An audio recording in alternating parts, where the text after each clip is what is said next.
What a fantastic season of Magic the Gathering competition it has been, and this is the culmination of all of that here this weekend for World Championship 31. We are so excited, and so are 126 of the best players in the world who fought tooth and nail to be here and qualify for this tournament this weekend, battling in Standard and Draft with a grand prize of $100,000 and, of course, the right to call yourself the best player in the world. Little day one update. It is not going well. I drafted red-black, which is a worst color combo. I knew that, but I think it was kind of my seats. Just nothing special in the first few picks. I got 2 cat gators late in pack 1. I opened Obsessive Pursuit, which is one of the best black rares, and I never saw anything worth splashing really, so stuck to like black red. I opened a Lightning Strike. My draft went Lightning Strike over Epic Downfall, then I took Combustion Technique over the Submersible. I think that pick's kind of close, and then yeah, just felt like there was not much I can do. I lost round 1 to Nam, my teammate. He had a good blue-green deck, played some close games. I just lost a really frustrating match against Bocce. I think his name is Francisco Sanchez. He beat me at the last PT playing, when we were still playing for top 8. He came in second at the last PT. Yeah, I won game 1. Game 2, I boarded in 2 Infest against his white deck, the Waterbend Infest, -2/-2 all creatures.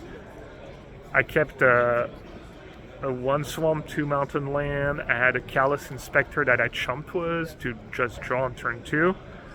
And yeah, my deck had, I think after sideboard I was up to 12 black sources plus a jelly and only like 5 mountains, and I didn't draw the swamp on turn 3.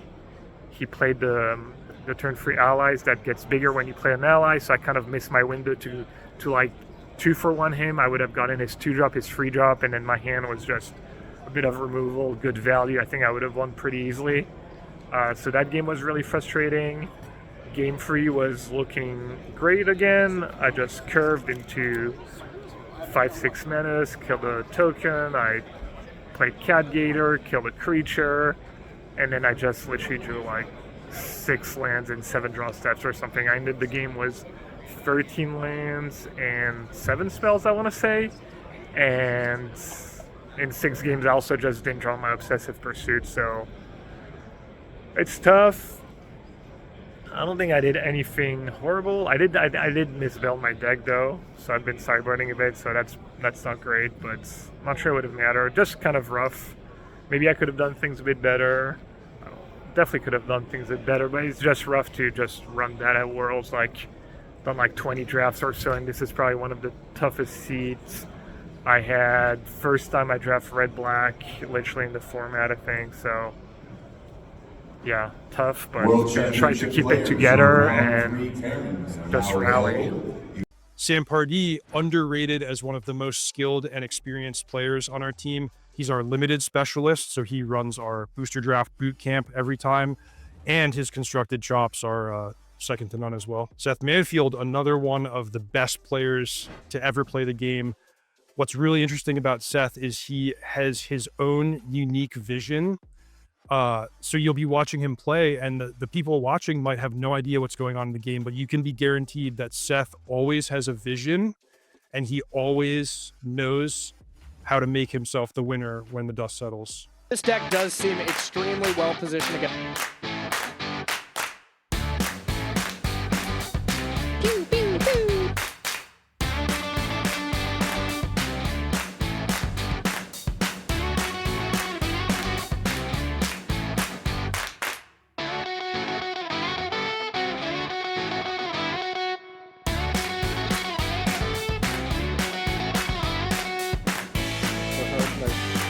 It doesn't matter. I'm going to Yeah. Okay, and that's going to do it. Sam Pardee got a little shaky there on the last stages, but that often happens when a player says, okay, I have all these things, I have this in the bag.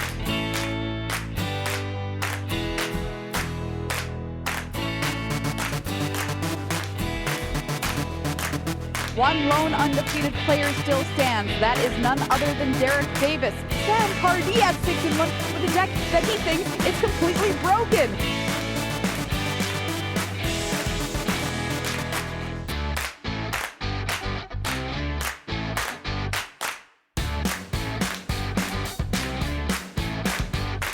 The last time Team TCG player broke it in terms of win percentages this hard was with Rakdos Vampires, which won the Pro Tour in the hands of one Seth Manfield. Derek Davis and Sam Pardee, each one win away from locking up a spot in our top 8.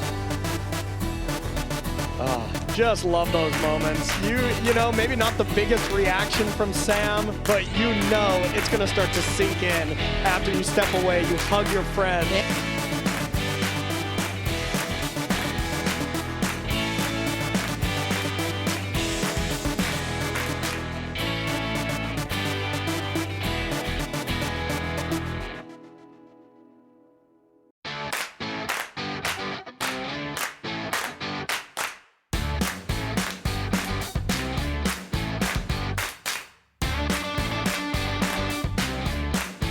Seth ran off an easy 10 victories in a row at the World Championship.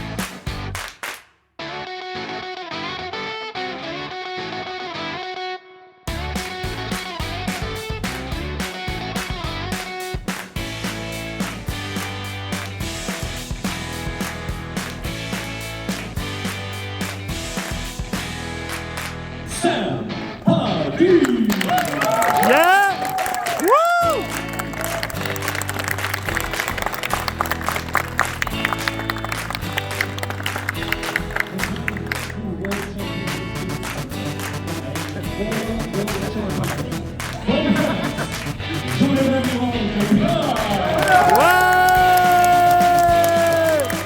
Let's go!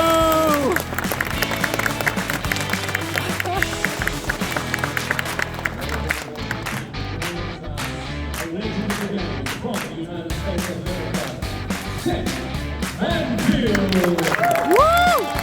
Woo! Let's go!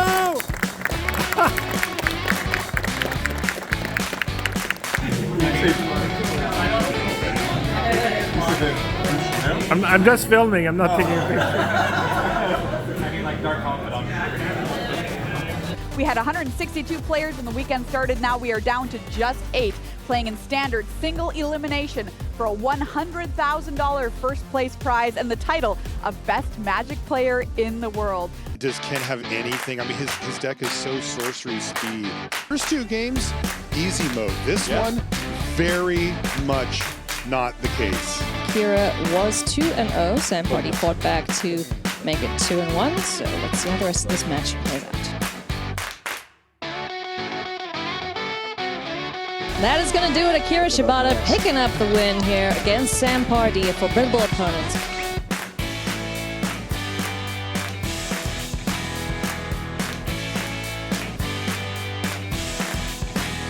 Seth Manfield picking up a 3-0 victory against Derek Davis here in the semifinals.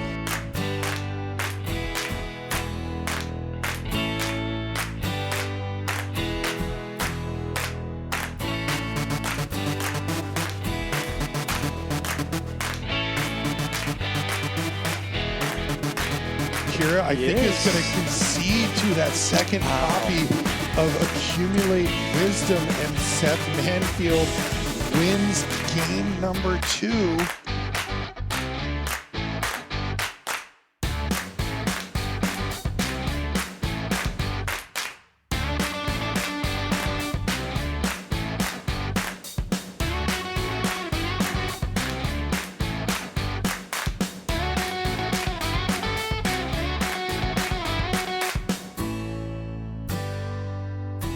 And that's going to do it. Seth Manfield is a 2-time world champion with legendary status, Hall of Fame, Pro Tour champion, 2-time world champion. He went from 0-2, won 10 in a row, and didn't drop a game today, going 13 match wins in a row, 2-time champion, joining only Javier Dominguez and Shahar Shenhar as 2-time champs.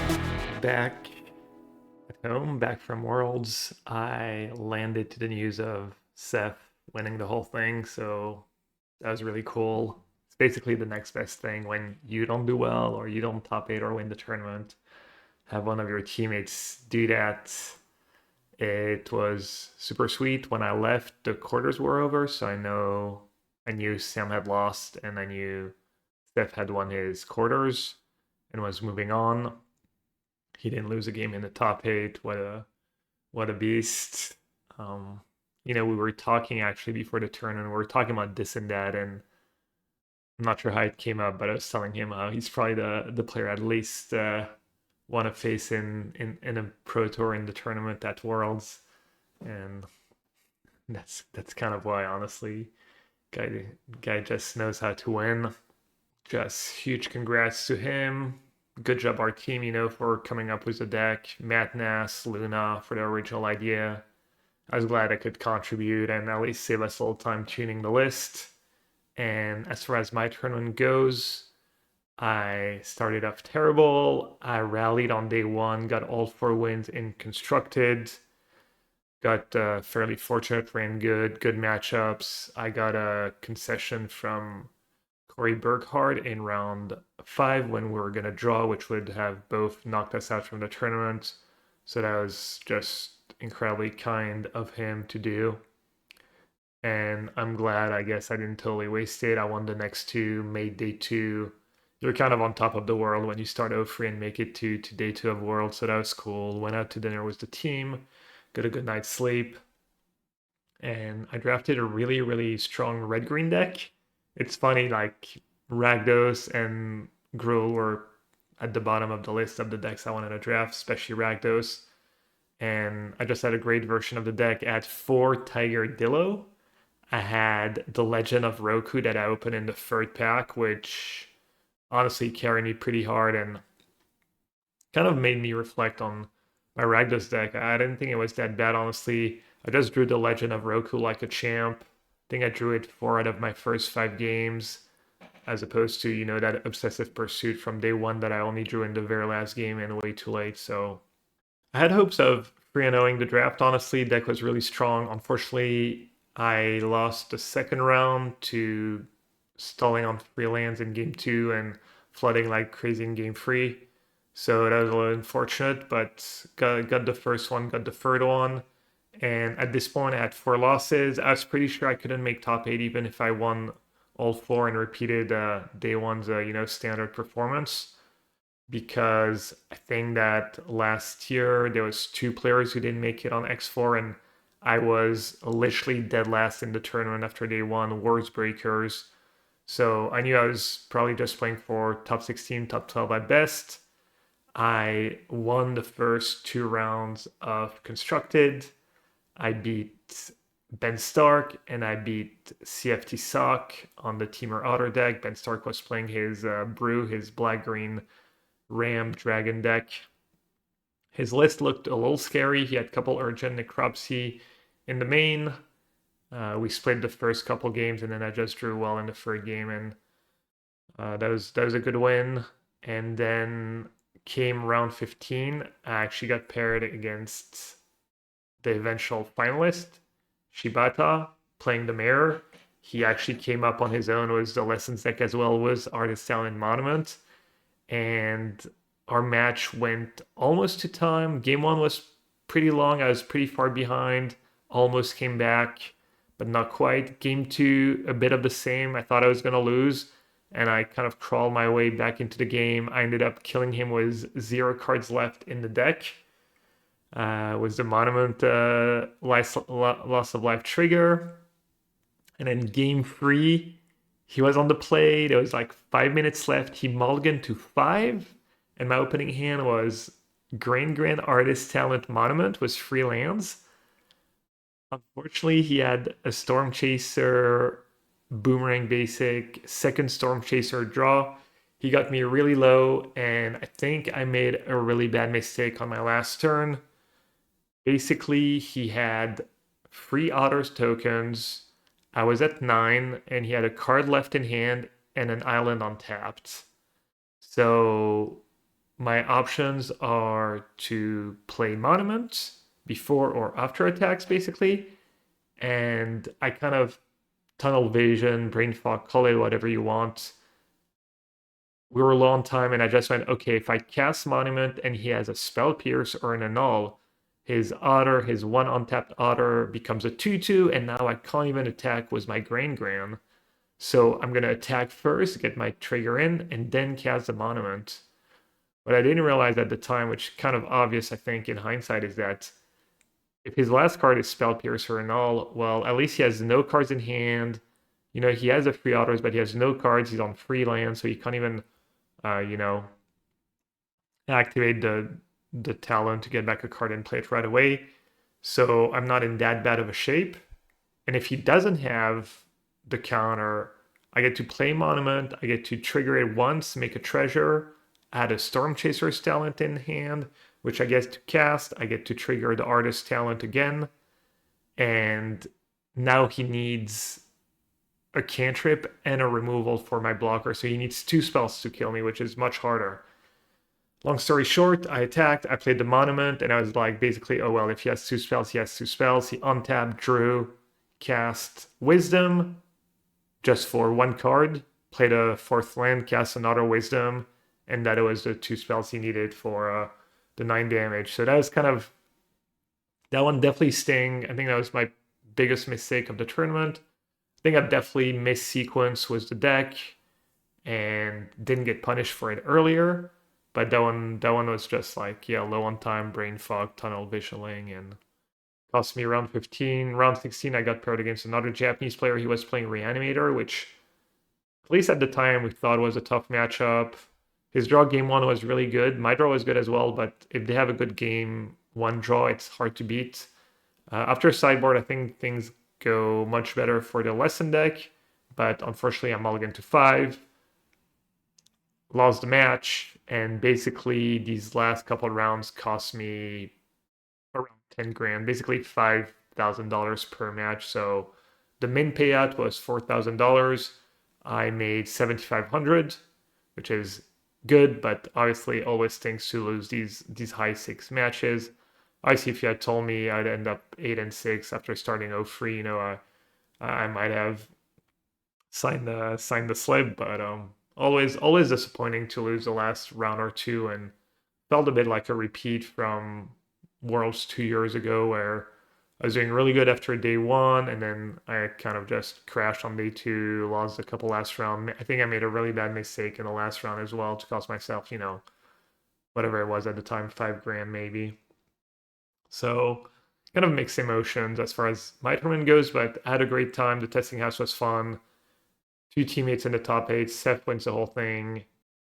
Great tournament overall. Shout out to my whole team. Shout out to all my Worlds opponents. They're all really pleasant to play against. Lots of good matches. Yeah, what a ride, honestly. I was 0-3. I didn't mention I was 0-3, down a game in the first round of Standard, and mulligan into 5 in game 2. So 0-3, down a game, mulligan to 5 on the play. My opponent was telling me he was sorry for me, and I was like, it's fine, you know, it happens. And really in the back of my head, I was just praying to the Riddler gods. I was like, please just give me a Riddler in my opening hand and let me get out of the mull to 5. And I did. Drew the Riddler, got out of it, managed to take over, and then, you know, went all a run. So from 0-3 to 8-4, that was definitely fun, and, you know, shows a bit of resiliency, I guess, too, which is always nice. As far as Magic goes, next tournament, Pro Tour in Richmond, in only a couple months, honestly. Not even like a month and a half. Same format, Standard. I don't think we're gonna get a ban, so it might be is it less than meta. We do get Shocklands too. It gets upgraded in Steam Vents.